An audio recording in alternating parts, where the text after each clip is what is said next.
everyone, back with a What's New Weekly Review. I got a bit of a tighter list, a pull list. I've been buying a lot of books lately, and honestly, a lot of the books are leaving a lot to desired. So this is kind of a nice cluster of books, the stuff that I will be keeping on my pull list. I've erased quite a few. Something is Killing the Children. I picked up issue 1 on a whim a long time ago. For whatever reason, I did not stick with it. I think it was because I ended my pull list at the time, and so I didn't keep up with the series, but I have been picking up the issues since issue 12. So I'm missing 2 through 11. Unfortunately, those issues cost quite a bit. So I've been continuing Something is Killing the Children and Red Room by Ed Piskor. This is number 2. I bought the alternate cover of the last issue, and I just decided to go with the regular cover this time around. Crossover number 7. This continues to be an excellent series for this specific issue. This was a really good issue. Chip Zdarsky and Phil Hester wrote and drew this issue. Very meta, very good issue. It kind of keeps on track with the series, but it's a kind of like a one-off tale in the grand scheme of things of Crossover. Laila Starr is probably my new favorite series that is out right now. I'm really enjoying this. I have not read issue 3 yet. I think this is 2 weeks old at this point. I'm starting to go to the store bi-weekly now. I find that if I go every week, I try way more things than I financially should. And so I'm stretching myself a little thin. So I'm going to start going every 2 weeks now. So in these videos, you'll start to get a culmination of 2 weeks worth of my picks. And so this week overall, it wasn't too terrible. I spent about $35. And so we Only Find Them When They're Dead, number 7. Longtime viewers will know that I love this series. Simone DeMaio is one of my favorite artists going right now. And Time Before Time. This was an iFanboy pick. And number 1 at least, and I really did enjoy it, so I'm continuing with the series. Got number 2. Beta Ray Bill. This, I keep forgetting to put this on my pull list, so I have every issue of Beta Ray Bill. Here is number 3, and here is number 4. So they had copies of both, so I grabbed both of those. And Silver Coin number 3. So oh whoops, I did forget one book. Hold on one second. Silver Coin is actually a really good title. I enjoy it. So Michael Walsh is the artist, but he's also a creator. So he's the artist on all the books, but he's rotating writers every single issue. Let me get that last issue that I picked up recently, and it is probably next to Laila Starr, one of my new favorite series. Hold on one second. And the last book that I have been picking up, this is issue 1. It is vinyl. It has 2 different covers.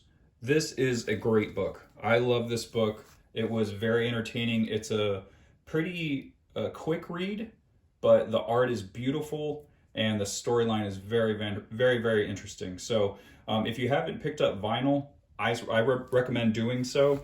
I grabbed both covers, and I actually went to my comic shop. They ran out, and so I only got one cover. Went to a different shop that was close by. They had both. I grabbed copies of both. So I really do love this book. I can't recommend it enough. Give it a check. Wagner and Hilliard are the creative teams. If you like Invincible, the artist is a dead ringer for Ryan Ottley's style. Ottley's clearly a huge influence on him, and in the best possible way. He does a great job. He kind of has a little bit of his own flair to it also. But honestly, if you had Ryan Ottley and him doing pages back-to-back storylines or something like that, you'd be hard-pressed to figure out who is who. All right, quick add-on. I got a couple more books that came in. This will be kind of a weird one. This will be on the back of a What's New Weekly Review. But honestly, I'm really cutting back on picking up stuff off of eBay and doing Kickstarters and stuff like that. I actually am trying to save up some cash. And as if you guys watch this channel on the regular, I spend a lot of money on comics. So I'm going to kind of stick to stuff in the shop for now and really try to focus on certain titles so there won't be as many books coming in. So this will just be stacked on the back. I think a lot of the packaging, unboxing parts of my videos. They'll just be on the back of What's New Weekly Review. So what's new is I got Black Jackets #3. This is another Kickstarter book. The creative team, they do this for a very reasonable price on Kickstarter, which I really do like their business model. The book came in relatively good condition. There's a couple of dings right here. I don't know if the camera's picking that up, but they're slight dings. They're not overly bad, but they put these relatively decently priced on Kickstarter. A lot of people tend to charge too much, and I like their business model. It's like roughly basically around cover price, and then shipping and stuff, and then you get some extras, so that's kind of cool. I still haven't read the series. The art looks good, and the projects are reasonably priced, so I always like to support the Kickstarter community. And I apologize, I forgot to do this, but this looks like it'll be pretty fast. Got that taped in there. What is going on here?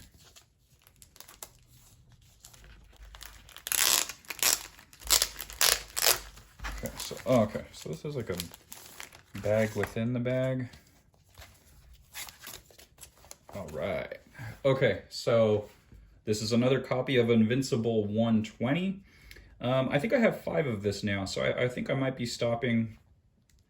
I have taken off a lot of the Invincibles off of my eBay list because I have all of them now, but there are certain books that are still undervalued, and I find this to be one of them. I recently got one of these for $8 in person in Las Vegas. I won't say what happens. If you're interested to know what happens in this issue, why I'm picking this issue up, go ahead and look it up. I don't want to spoil that for you. Something important happens in this issue, so if you haven't read Invincible, I don't suggest looking it up. I suggest you reading Invincible first. But yeah, this is a really good issue to have. And yeah, very great price on this. I think I got it for $9.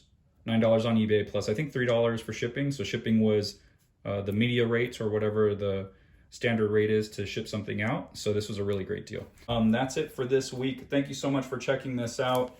Please follow, like, subscribe, all that good stuff. You know, recommend to people. I want to get more eyes on the channel so I can keep doing this. And yeah, thanks a lot for watching. Catch you guys next time. Catchphrase.